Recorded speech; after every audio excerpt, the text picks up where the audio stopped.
Kayla coming to you with another video for the week, and this week's video is going to be my wisdom teeth removal experience. So I figured I would give you this type of video just so other people can look on it and know what to expect. And I'm also giving it to you because I did not have a funny video to show you guys because I did not act funny at all. Before we get into this video though and me explaining everything, if you are new to my channel, hi, I'm Kayla. You should definitely hit that subscribe button down below, and you should also hit that notification bell, which is right next to the subscription button, so you can get notified every single time I upload. We are really close to 200 subscribers. Let's try to get it there. Also, if you guys have not already, you should definitely follow me on Twitter, and we'll have my username right here at the bottom of the screen here, and it is also, the link is also listed down below in the description box, so definitely check that out. I try and post something on Twitter every single day. So yeah, I want to interact with you guys a little bit more. So yeah, let's just get right on into this video, shall we? So, my wisdom teeth removal experience. My wisdom teeth removal experience was something I will probably never forget. So, going into this surgery, I knew I had to get this done eventually, and once when we talked about it, and I knew that I was going to get it over the summer after my senior year of high school and before my freshman year of college. I wanted to do it over the summer because I knew I'd have more time to just chill and not do anything, you know. And plus, I know when you get your wisdom teeth out, if you're in band or you play an instrument with your mouth, you can't play that instrument for a while. And I was really dedicated to playing my flute in my high school band, so I didn't want to interfere with that. So that's why I chose to do it over the summer. But going into it, I was really, really, really nervous. I was incredibly nervous. I had no idea what to expect. I've heard other people say how they felt better the next day or they felt better in 2 days. I never heard somebody say that they felt better in like 3 weeks or 2 weeks or 1 week, you know? So I was like, okay, I'll probably be back on my 2 feet by... I got my wisdom teeth pulled out on a Monday, so I was thinking, okay, so I'll probably be back on my 2 feet that next weekend. I can do things, you know. That wasn't the case. So yeah. When I got into the room, it was freezing in there. I had comfortable clothes on. I wanted to wear comfortable clothes because who wouldn't wear comfortable clothes to a surgery? But I wore like capri leggings, my favorite capri leggings, and I wore my comfortable t-shirt. My really comfortable t-shirt, my favorite comfortable t-shirt, and that's what I wore, and I was freezing. They gave me a really nice and warm blanket, like it was heated up. It kind of felt like it was heated up in like a dryer or something like that, but it was really warm and I was thankful for that. But I was like shaking so bad. Part of it was because I was cold, but another part of it just could have been because I'm really nervous, you know. And I was nervous because I've never been put out to sleep before. Ever. And I had no idea what to expect. No idea what to expect whatsoever. I was like, okay, I know they have to put an IV in my arm, and I have a hard time. Doctors, nurses have hard time, has a difficult time getting IVs in my arm. Yeah, I have really tricky veins, but thankfully they got the IV in my arm right away. And then basically, they all talked to me. They kind of kept my mind distracted, which I was very thankful for. My doctor was very nice. He was really nice. He walked in and he was like, "So, do you got all your boyfriends lined up to help take care of you?" And I just laughed because I was like, "Ha, boyfriends." boyfriends, but it was really funny. He really lightened up the mood. Like, he knows that you're gonna be nervous going into it, you know. This was my first ever surgery, procedure type thing, you know, so it was my first surgery. I've never had a surgery before, so I was really nervous. But basically, they got the IV in. They're setting up, they were preparing for the procedure, and then we're talking and stuff, and I talked about my trip to Hawaii and other things. The nurses just kept talking to me, and then she put like the oxygen thing, like where the two things go in your nose and they wrap around your ear. They put that on me to help me with my oxygen while I'm under, and then all of a sudden the doctor says, okay, well, we're going to start putting the medicine in, so you're going to start drifting off to sleep. And one of the nurses said before that they're going to be holding my head while I go under, because there's a tendency when you go under to like move your head to the side, and they don't want that when they're trying to like fix your teeth and stuff. So after that, the next moment, I was out. You know, I was completely out. No, I did not dream anything. Just saying. I don't know if that really does happen to people, but I did not dream anything when I was out. And then in the middle of the procedure, I'm pretty sure they had to give me more medicine because I was like not awake, like my eyes weren't really opened, but I could like feel them like tugging in my mouth, and I could hear people talking. And then the next thing I know, I'm completely waking up, you know. While I'm there like waking up, I hear someone say my name, and I'm practically awake.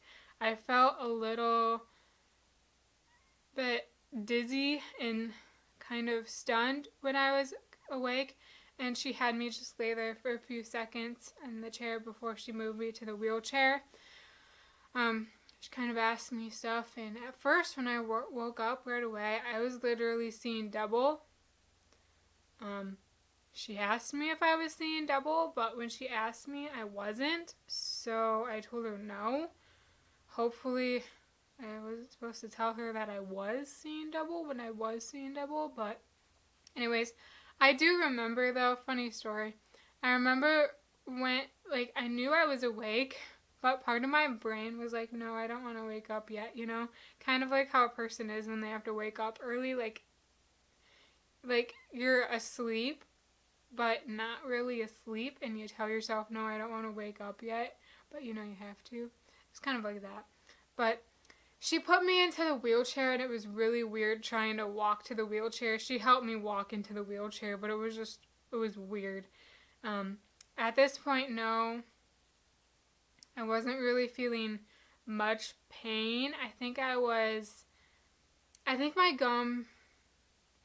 gums were irritated a little bit, which I was surprised. I thought maybe I thought I wasn't going to feel any pain whatsoever.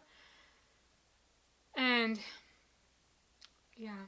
And then she wheeled me into like the recovery room type thing. It wasn't really a room. It's more like a subdivision section thing. But then she was like, okay, stay here. She didn't let me lay down. She told me to sit up, which I thought was weird.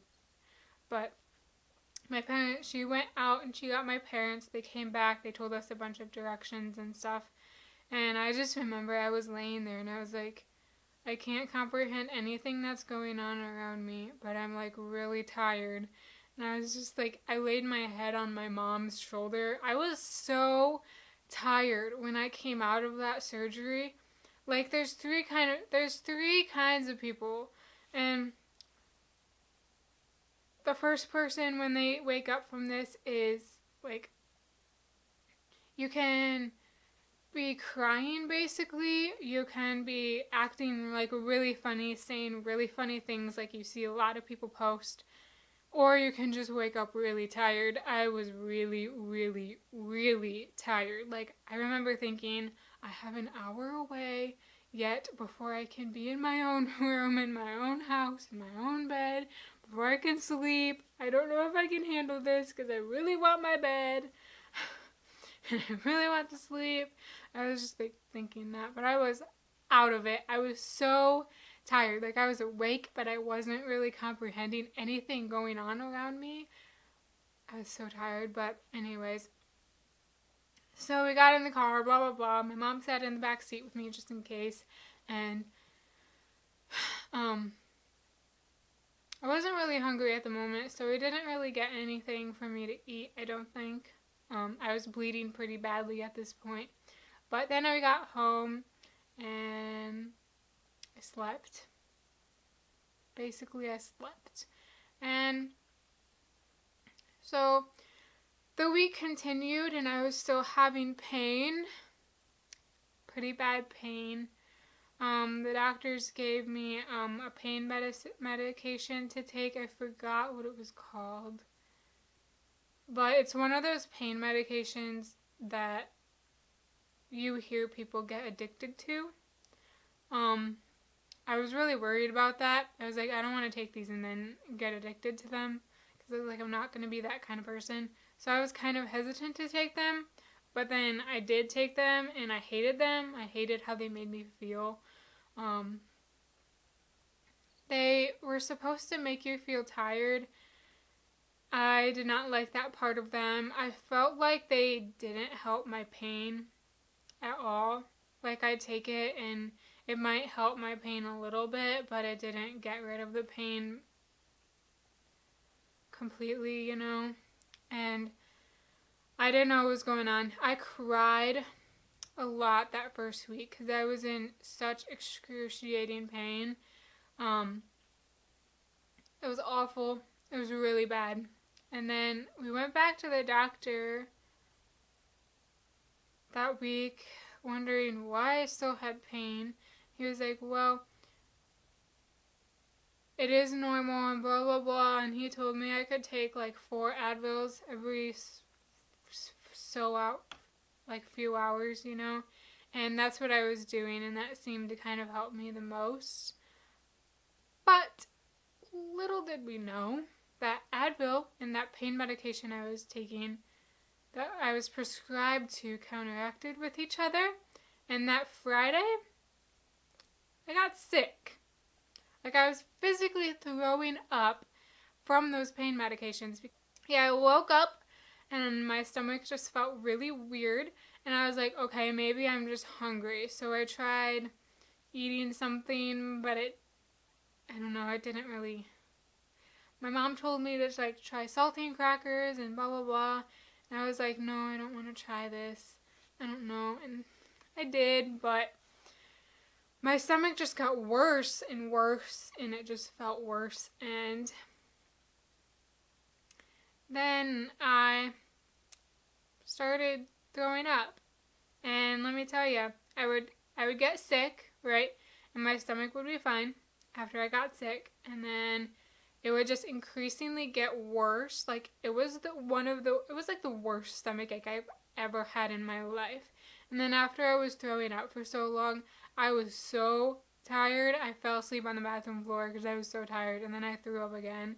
And then I was like, okay, I need to go lay down. I'm so tired. And so I went and I slept.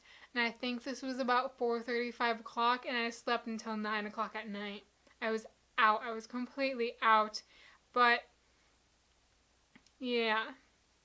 But after that, my mouth pain did start getting better. It really did. But I was in pain for 3 full weeks. It was awful. I was getting really depressed. I was getting sad. I was getting angry. I was getting frustrated because I was like, I want to go back to eating normal again. I want to go back to eating the same foods that I've always been eating, you know? And yeah, eventually I did. I saw the light at the end of the tunnel, so I was pretty happy after a while. That was my experience with my wisdom teeth. I did get dry socket on this side, the bottom tooth on this side. Only a little bit though. He could not fix it. If he would have fixed it, it probably would have made it worse is what he told us. So he didn't fix it for us. They did have complications with my teeth. This one was the worst one. My top teeth were fine. It was the bottom teeth that bothered me the most because the bottom teeth were coming in kind of at an angle, but my top teeth were coming in straight. And if your teeth are coming in at an angle, it's probably going to hurt a lot worse in the long run. But I was really sad because I was like, okay, I'm going to be over this in a few days. Nope, I got over it in 3 weeks. But moral of the story, don't expect right away to be over it in like 3 days. Don't do that. Because you might, but you might not. It depends on how your teeth are, and it depends on you as a person. So just go into it with an open mind, I guess. But that's my experience, and I hope you enjoy that experience. And if you have any other questions about wisdom teeth removal, I can probably answer it because I went through a tough time with this. Like, it was rough. It was really rough. But yeah, I hope you guys enjoyed, and if you did, give this video a big thumbs up and comment down below if you guys have had your wisdom teeth out and what it was like for you guys. And yeah, I'll talk to you guys next week. Bye!